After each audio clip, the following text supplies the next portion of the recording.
Donc voilà, là on a notre A10 prêt à être modé. Donc ici, ça va être des bombes en vert. Là, ce sera sans doute des torpilles téléguidées.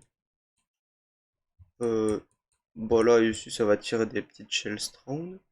Voilà pour tout. Le plus compliqué, à mon avis, ça va être de faire l'endroit où on est assis avec les sites. Ça risque d'être un peu emmerdant. D'ailleurs, là, il y a un problème.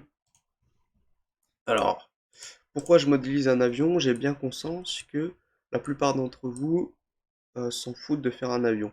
Mais il y a quand même pas mal de choses qui peuvent vous servir en modélisant cet avion. Par exemple, là, on va voir les rounds, comment faire des explosifs. Ça, on va voir. Et puis, d'autre part, ça n'a pas été fait. Je vais pouvoir revenir aussi sur quelques notions de l'avion, pour ceux que ça intéresse.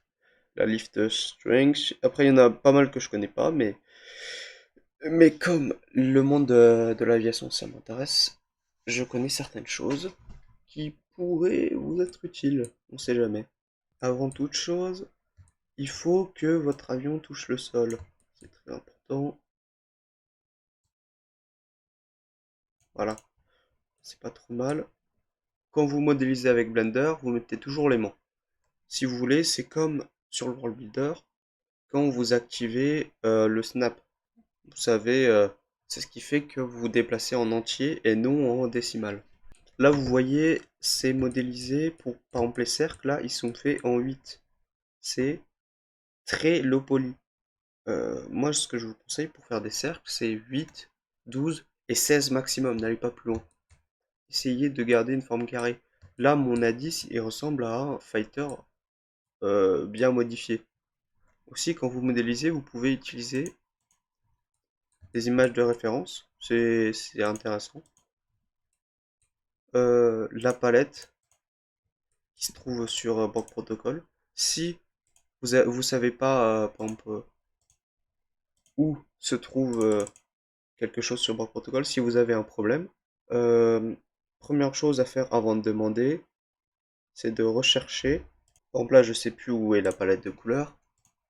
Là, je vais rechercher le mot palette. Ouais, non, j'ai une wifi de merde globalement. Je vais pas rechercher, mais quand vous avez des problèmes comme ça, il va falloir rechercher avant de demander. Ça vous évitera quelques problèmes. Alors là, bon, je vais dégager tout ça, ça sert à rien. Canvas, je suis dans le Human Poser. Je suis dans l'équipe Ibo Poser là, tiens. Le mien il bug et ça fait chier. Canvas, c'est quoi ça? On va aller dans scène, je crois que c'est sample scène. Bon, save si t'as envie, oui. Alors là, là aussi, là, c'est pas mieux.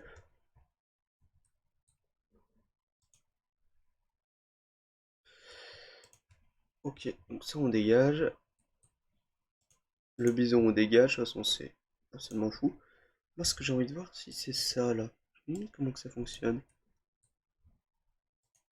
Wanted Star. Ça, c'est quoi? Ah, une texture 2D importée. Vous voyez, en plus, avec ça, je passe un peu, hein, parce que ouais, je vais pas faire que de l'avion. Là, vous avez ici les Wanted Star. Admettons, vous en pouvez plus. Là, vous pouvez remplacer, je sais pas, moi, par les étoiles de GTA V parce que vous aimez bien ça. Vous les mettre en jaune, enfin, vous pouvez modifier. Et vous pouvez aussi modifier votre logo euh, sur PP. Vous pouvez même le supprimer. Moi, je l'ai supprimé parce que je le trouve quand même assez moche. Je vais essayer de le mettre plus ou moins au milieu pour pas avoir d'ennui. Alors là, quelle est mon erreur? C'est que là, vous voyez, ça, c'est l'origine de mon objet. Si je vais là-dedans, c'est à partir de ça que ça va modifier. Donc ça, si possible, il faut pouvoir le mettre en bas. Voilà, comme ça. Ça, c'est beaucoup mieux.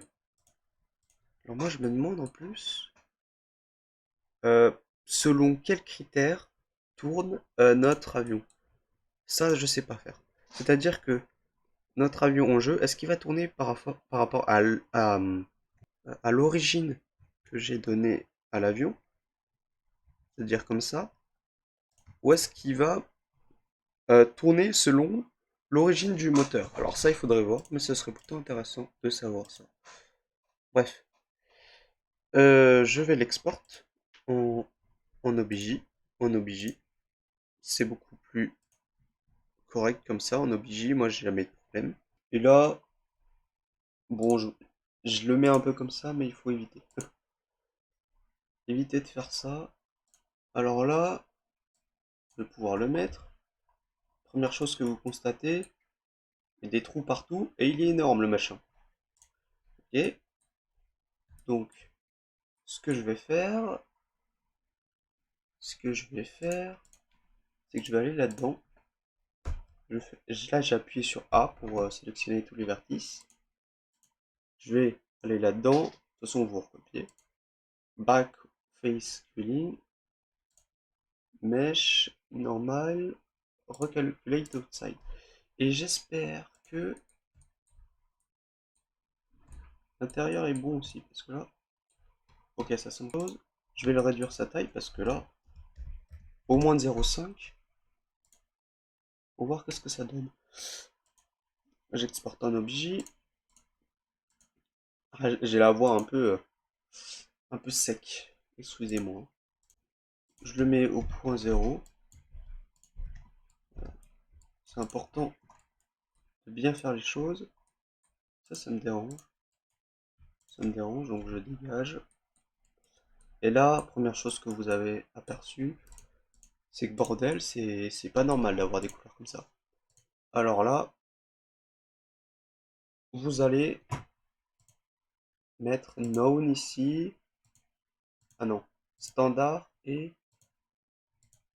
décocher ça. Et là, vous avez des belles couleurs. Tout de suite dans modèle, vous allez mettre read write enable. Maintenant, on va le comparer à des modèles, enfin, à des préfabs préexistants.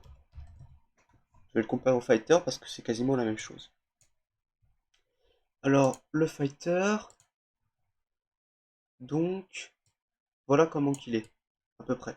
Il a ses ailes qui sont là, et il est très fin. Et bah, on va faire ça, hein. On va poser le fighter là. Et ce qu'on va faire, c'est qu'on va prendre le mesh et les couleurs pour les appliquer sur le fighter. Là, j'y vais là-dedans. Alors, ce que vous pouvez faire en plus pour l'audio, vous pouvez remplacer le son comme ça. En l'air, ça fait pas un bruit de cassera, c'est absolument affreux. Donc là, je vais passer par celui-là.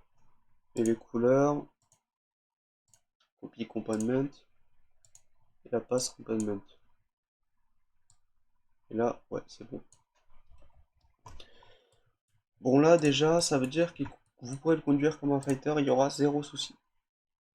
Bon, toujours est-il que si on fait un fighter 2.0 euh, avec un modèle différent, bah, ça sert à rien, fondamentalement. Mais la première chose que je peux voir ici, je vais voir plusieurs choses. Première chose que j'ai envie de régler, moi, c'est les box colliders qui sont pas bien. Alors là, je vais me mettre comme ça. Est-ce que c'est celle-là? Non, ça j'y touche pas pour le moment. Parce que moi je veux que les ailes soient un peu plus larges. Alors, moi ce que je vous conseille, c'est quand même de faire des hitbox qui sont plus fines que votre engin de base. Pourquoi? Parce que ça évite d'avoir des bugs absolument chiants. Donc ça c'est 22, je vais le mettre à 25, je vais le mettre un peu plus, mais pas énormément. 35, non je vais mettre moins. 32, 32 sont pas mal. Ok? Ouais, je vais aller directement là-dedans. Paf, je mets très fin, comme ça j'aurai pas de soucis en jeu. Ensuite, au niveau de la hauteur de ce machin-là,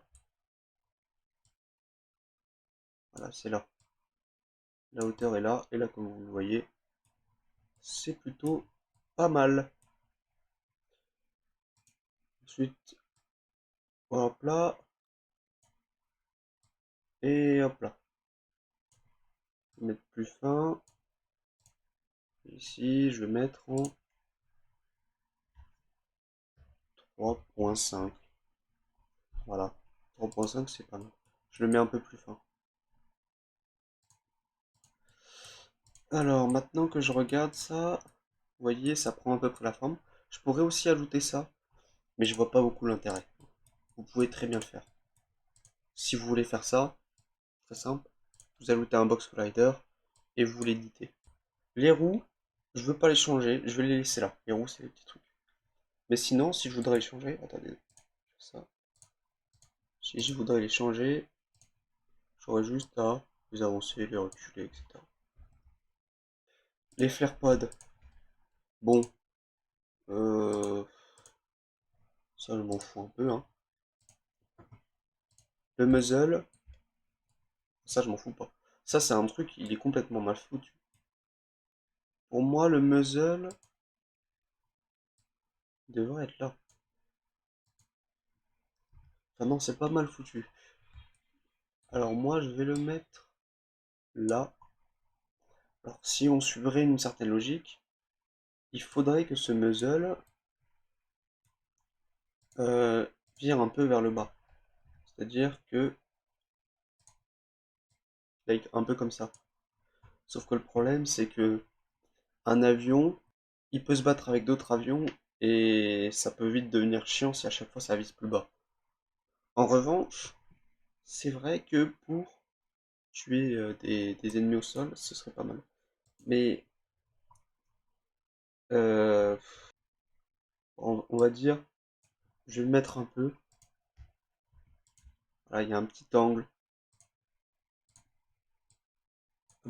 qui va faire que la balle, elle parte comme ça. Bon, ensuite, on va passer aux choses les plus intéressantes. Alors pour moi, ça, je sais pas trop ce que c'est, mais pour moi, ça c'est une torpille, ça c'est une bombe. Donc on a 4 torpilles et 2 bombes, d'accord.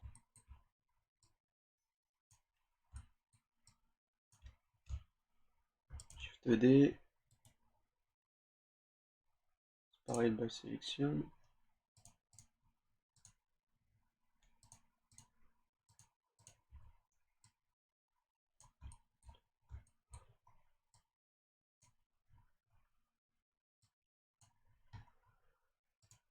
Voilà. Oula, c'est un peu dégueulasse, hein. Alors là, là, vous risquez de faire plusieurs trucs bizarres avant de trouver quelque chose de bien.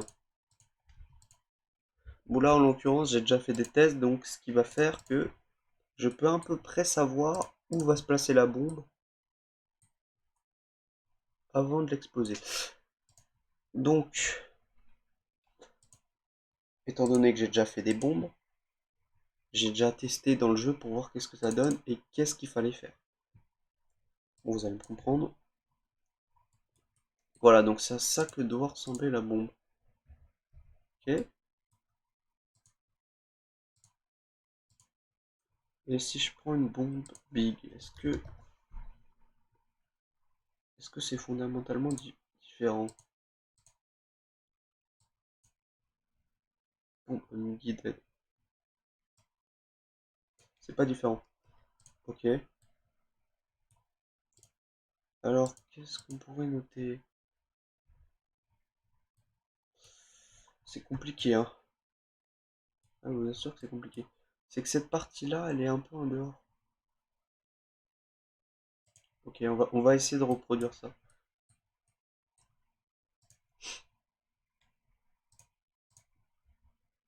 Peut-être que c'est de ce côté-là qu'il faut le mettre. Export. Voilà, bombe. Bombe 10. Bon, je vous rappelle, hein, c'est toujours la même chose. Read write et standard. Ok. Maintenant, si je remplace Je vais remplacer. Si admettons, je remplace ça par ça, qu'est-ce qui se passe?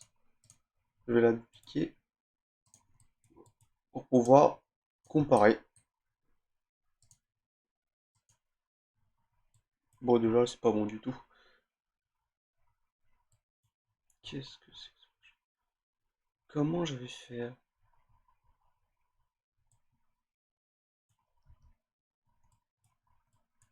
Euh, C'est un peu embarrassant là. Oui, si je le mets là, qu'est-ce qui se passe? Export OBJ. Merde. Faut que je recomprenne comment que ça fonctionne. Là, j'ai du mal. Ah, voilà. Là, on est pas mal. Mais la vache, elle est énorme. Mais c'est pas normal. Ça peut pas être aussi énorme. Fighter.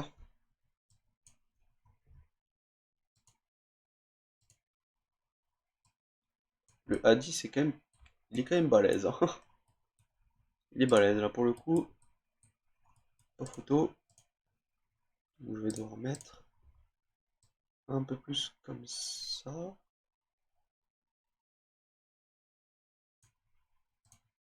Admettons.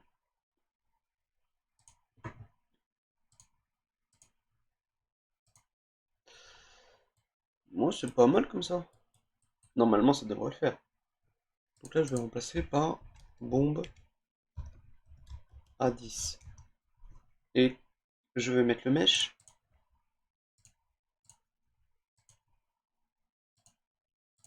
Voilà. Ok. Là, vous voyez, ça a la même gueule que ça. Alors là, j'ai fait d'une pierre deux coups, mais je vais expliquer un peu. Première chose, j'ai voulu comparer pour que ma bombe en jeu, elle soit bien. Elle doit ressembler à peu près à ça. Bon là, elle est plutôt énorme. Et voilà à quoi elle doit ressembler. Ensuite, normalement, ce que vous devez faire, c'est que vous devez utiliser comme d'hab, vous prenez un bomb small round et vous le mettez. C'est quoi un surround? Regardez ce que c'est quoi un surround. Pour certains types d'explosifs, vous avez un surround et un préfab, ouais bref. Ça veut un peu rien dire, mais de toute façon, regardez. Là vous avez la rocket surround et vous avez là la roquette tout court. En fait, si vous voulez, la roquette, c'est la munition qui fait apparaître la rocket surround. La roquette, elle a aucune propriété. C'est juste un inventaire. C'est comme quand vous avez des balles, et bah c'est pas tout de suite les balles que vous avez tirées. Donc là, ça vous pouvez le stocker.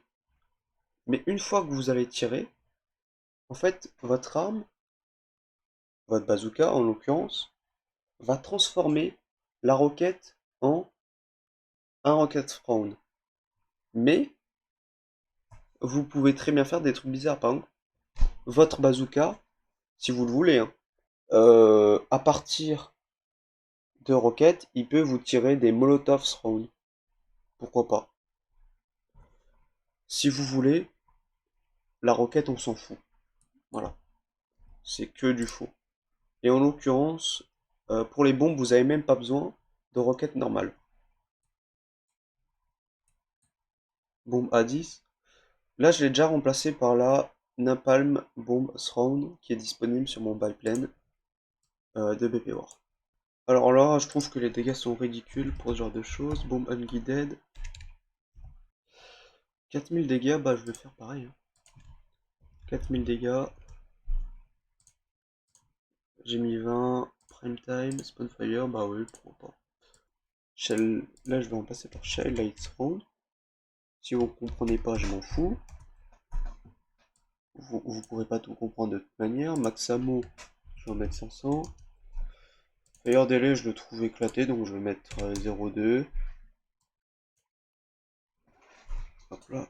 Et là, ça va transformer par le muzzle. Moi, je vais en ajouter une quatrième du coup.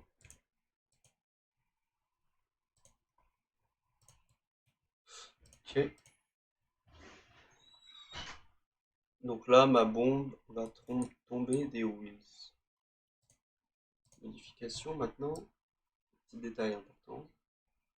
Bombe à 10, wheel, délai. Je mettrai. Non, une seconde c'est bien.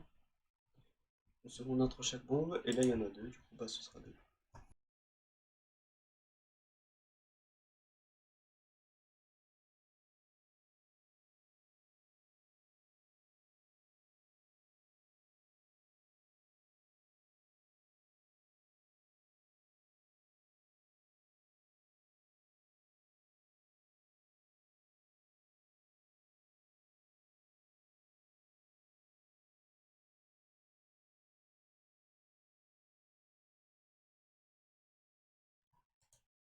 Je vérifie une dernière fois tout ça. Alors, je vais vous expliquer deux, trois trucs que je connais, au cas où si vous voulez changer. Les paramètres là, moi je vais pas les changer. Max speed, bah, la vitesse maximum évidemment. Si vous voulez aller super vite, il faut changer le first strength, c'est la force exercée par l'avant, l'accélération en somme. List of strength, moi je le trouve trop fort dans le jeu, je vais le réduire un peu. En fait, list of strength, ça va être la force que va effectuer le vent, enfin la force qui va être exercée vers le haut, qui va faire monter votre avion. En fait, naturellement, votre avion, quand il va avancer, avec de la list of strength, il va aussi euh, aller plus haut. Vous verrez, de toute façon, si vous conduisez un avion, que ce soit dans le jeu ou dans la vraie vie, votre avion va naturellement aller vers le haut, et ce qui est plutôt rassurant parce que sinon ça volerait pas. Angle of attack, ça c'est un truc que je m'en souviens même plus, c'est compliqué à comprendre. Angle of attack, je crois que c'est aussi ça. C'est la capacité de votre avion à aller comme ça d'un coup. Donc ça c'est en lien avec le lift aussi, je crois. Stability strength, bah ça c'est la stabilité, je sais pas si plus c'est haut, plus c'est stable. Max steer angle, je sais pas. J'aimerais que ce soit les lacets. Orientation strength, pour moi, c'est un truc dans le jeu qui est mal foutu. C'est-à-dire que si vous voulez être le meilleur à l'avion, vous devez à la fois combiner le clavier et la souris. Dans les autres jeux, vous avez un maximum que ce soit au clavier ou à la souris. Là, vous avez un avantage considérable en augmentant les deux. C'est-à-dire que en utilisant votre souris, vous allez cumuler la force exercée par votre souris plus celle exercée par votre clavier. Moi, ils sont plus là, tu vois. Exit, je vais le mettre là. Le fait d'ajouter un exit sur un hélicoptère peut vous faire éviter de crever à chaque fois. Voilà, comme ça. Engine, alors ça, je sais pas trop. Justement, moi, je vais le mettre là parce que je sais pas. À mon avis, c'est selon le engine, il va tourner. Du coup, je vais le mettre là. 10, je mets ça, ça, et toutes les choses que j'ai utilisées pour faire l'avion. Le Shell Lights Run, je l'aurais déjà, pas besoin de le mettre. Euh, donc tout ça, il me semble que c'est prêt. Je le build dans mon dossier, et puis on se retrouve en jeu.